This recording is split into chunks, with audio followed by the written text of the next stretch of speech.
कि कोई security GB की, कोई सिक्योरिटी केपी की, कोई सिक्योरिटी पंजाब की, वो सारी की सारी सिक्योरिटी वो फौरी तौर पे बनी गाला में अगर है तो उसको बेदखल कर दिया जाए और बनी गाला में किसी को सिक्योरिटी के लिए ना जाने की इजाज़त दी जाए। कि मैंने जो मंज़र एटीसी अदालत के बाहर देखा आते और जाते हुए, मैं और इमरान हम एक गाड़ी में थे, वो मंज़र मैंने इससे पहले अपनी ज़िंदगी में नहीं देखा, ना शहर इस्लामाबाद ने देखा, ना मीडिया ने देखा।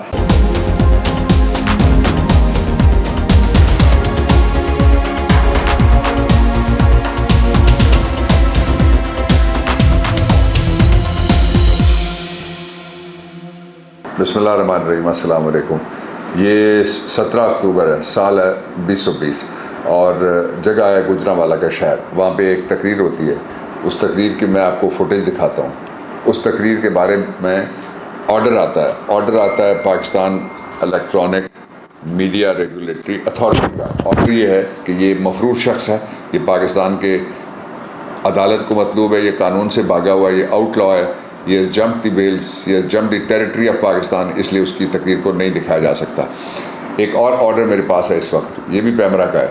इसमें लिखा हुआ है, चूँकि इमरान खान ने कहा कि मैं आईजी के ख़िलाफ़ एक्शन लूँगा, चूँकि इमरान खान ने कहा कि मैं लीगल एक्शन करूँगा जो डीआईजी है उसके ख़िलाफ़, और फिर साथ ये कहा कि एक मैजिस्ट्रेट उसके ख़िलाफ़ भी हम जाएंगे अदालत में, और हम तीनों के ख़िलाफ़ हमने फिर एक्शन किया जो लीगल एक्शन बनता था। तो उसके नतीजे में कहा गया कि इमरान खान की कोई तकरीर भी लाइव नहीं दिखाई जा सकती, वो पहले मरियम मीडिया सेल के पास से उसके हिस्से बखरे और उसका कीमा बनेगा और उसके बाद वो तकरीर दिखाई जा सकेगी। कल यही मफरूर था जो पाकिस्तान टेलीविज़न आपके टैक्स से चलता है, मैं भी टैक्स पेयर हूँ, मेरे टैक्स से चलता है, उसने उसकी रिकॉर्डेड तकरीर को, एक तो कौम के साथ ये फ्रॉड और झूठ किया गया, रिपोर्टेडली वो एक रिकॉर्डेड तकरीर थी और उसको लाइव करके दिखाया गया। अब आप ज़रा देखिए, मेरी टीम आपको दिखा रही है कि ये दोनों का बैकग्राउंड कौन सा है, ये दोनों अशख़ास कौन से हैं जो बोल रहे हैं और ये दोनों क्या बात कर रहे हैं। ये वही आदमी है जिसको कहा गया कि उसके ऊपर पाबंदी है, और ये वही आदमी है जिसको फिर सरकारी मीडिया ने पूरे सरकारी एहतराम के साथ, और वहाँ से जितने भी चैनल हैं उन्होंने फीड लेके फिर उसको चलाया, और उसके ऊपर कितने पैसे खर्च हुए आपके, ये आपको नहीं बताया जा सकता, इसलिए कि हमारे पास उन्होंने एक ही ज़रिया होता था हमारा कि एक्सेस टू इन्फॉर्मेशन वाला। वो कैबिनेट ने एक फ़ैसला किया इम्पोर्टेड हुकूमत की, और उसमें कहा गया कि कैबिनेट डिवीजन से मुतल्लिका यानी सारे मामला जो फेडरल गवर्नमेंट के हैं तकरीबन सिवाय छोटे इदारों को छोड़ के, उनके ऊपर कोई एक्सेस टू इन्फॉर्मेशन का कानून, हालांकि आइन का आर्टिकल 19A मौजूद है, लेकिन वो भी गैर मौसर कर दिया गया। अगर कोई आइन होता तो किसी जगह से एक्शन होता, अगर कोई इंसाफ होता तो किसी जगह से कोई बोलता और इसका कोई नोटिस लेता, लेकिन ऐसा कुछ नहीं है और उसका ख़तरा नहीं है कि वो बहुत जल्द कोई पाकिस्तान में आएगा। जब तक हकीकी आज़ादी हमें नहीं मिलेगी, हकीकी हुकूमत नहीं बनेगी और हकीकी पाकिस्तान का लीडर और आलम इस्लाम का लीडर और दुनिया के लीडर इमरान खान इक़्तिदार में वापस नहीं आता। ये एक पहलू था इसका। एक मैं दूसरा पहलू आपके सामने रखना चाहता हूँ।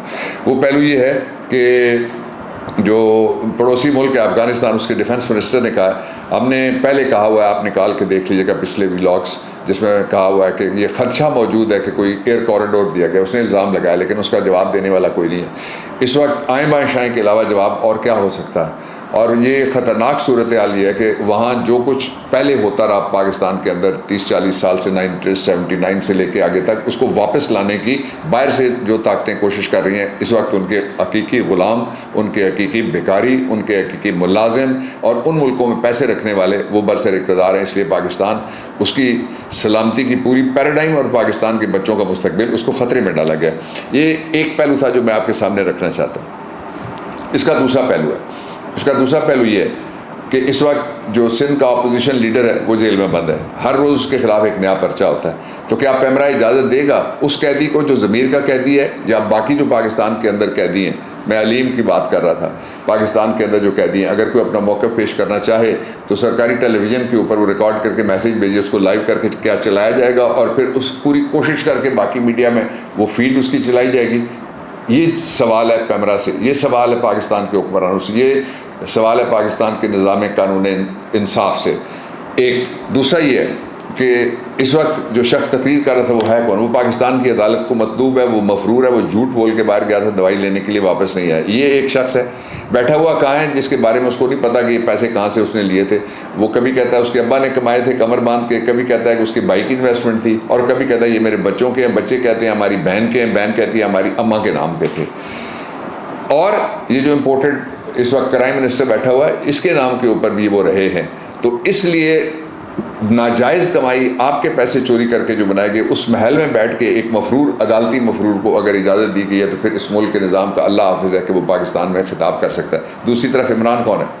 इमरान वो है जो पाकिस्तान के लोगों के साथ खड़ा है, सैलाब में खड़ा है, पाकिस्तान के लोगों के साथ खड़ा है, मुकदमों के, छापों के, कचहरियों के, अदालतों के और नोटिस के सैलाब में खड़ा है। इस सारे सैलाब में जो 3 तरह का सैलाब, एक सैलाब बदतमीज़ी है, एक सैलाब बला है जो कुदरत की तरफ से है, और तीसरा सैलाब मुकदमात है। उसमें वो खड़ा है एक मर्द जरी की तरह से, और पाकिस्तान के अंदर है, उसके ऊपर बोलने की इजाज़त नहीं है, और जो भागे हैं उनको बोलने की इजाज़त है। एक दूसरी ख़तरनाक बात मैं आपसे ये शेयर करना चाहता हूँ, वो ये है कि एक लेटर दिया है, वो लेटर मैं आपको दिखा रहा हूँ। लेटर का जो दूसरा पोर्शन है, इसको ज़रा गौर से पढ़िएगा।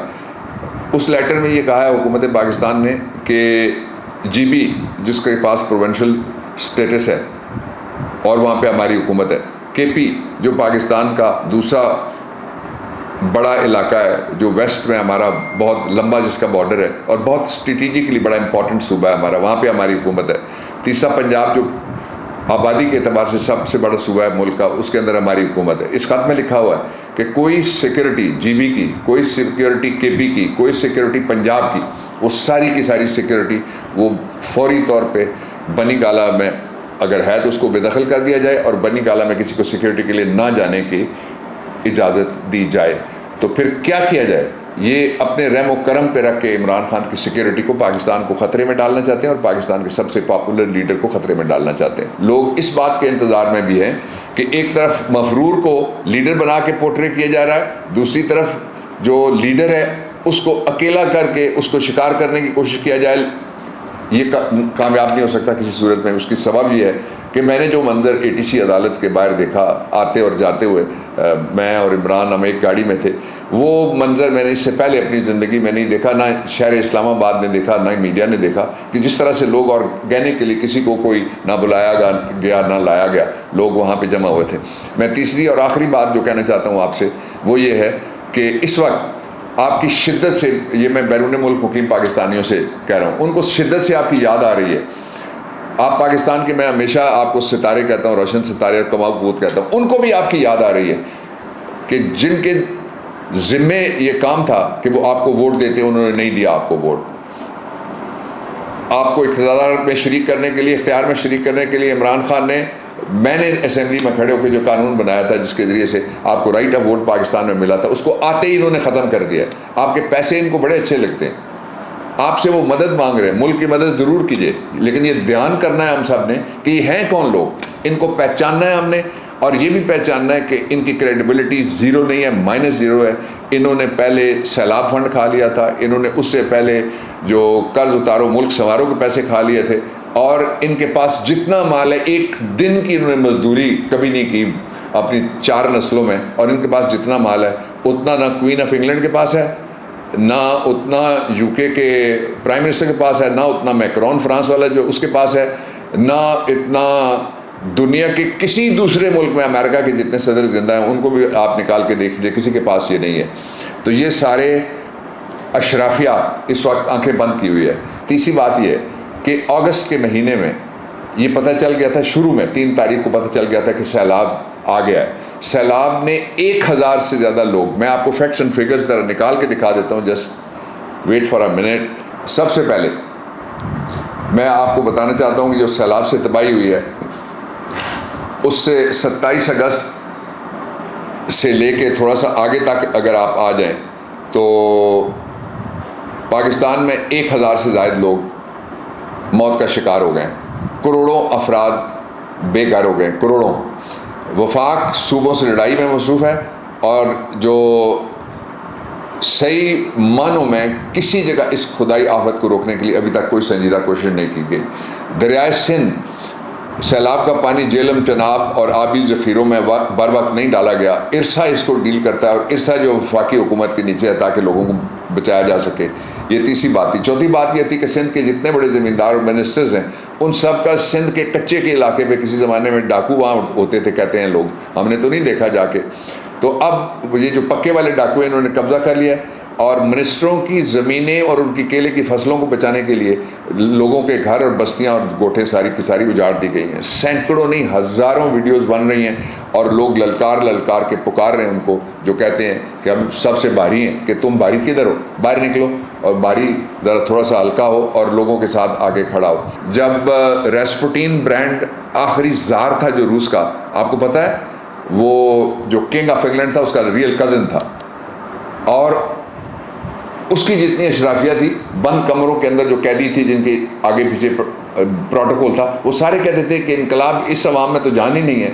फिर आपको वो मलका याद है फ्रांस की जिसने कहा था कि लोग भूखे मर रहे हैं तो वो रोटी की बजाय केक क्यों नहीं खाते, उसको भी इनकलाब फ्रांस नज़र नहीं आ रहा था। पाकिस्तान के हर दरवाजे से, हर घर से इनकलाब की सदाएं बुलंद हो रही हैं। जहाँ बिजली का एक बल्ब जलता है वहाँ लोग इनकलाब चाहते हैं, जहाँ एक पंखा चलता है वहाँ लोग इनकलाब चाहते हैं। इनकलाब दो तरह के हैं, एक वो इनकलाब है जो खून की नदियाँ बहाता है, हम वो ट्रांसफॉर्मेशन उसको कहते हैं पॉलिटिकल साइंस में।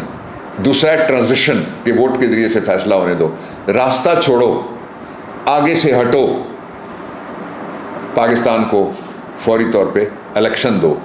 और आज इमरान खान पहली दफ़ा टेलीफोन करेंगे, आप देखेंगे इंशाअल्लाह अज़ीज़ उसका जवाब किस तरह से आता है। मुझसे लोगों ने रब्ता किया, टर्की से लोगों ने रब्ता किया, those who are not Pakistani, वो कहते हैं कि हम इमरान खान के ज़रिए से पाकिस्तान की मदद करना चाहते हैं। अल्लाह ताला पाकिस्तान की मदद करवाएगा इमरान खान के ज़रिए बहुत जल्द। पाकिस्तान पाइंदाबाद।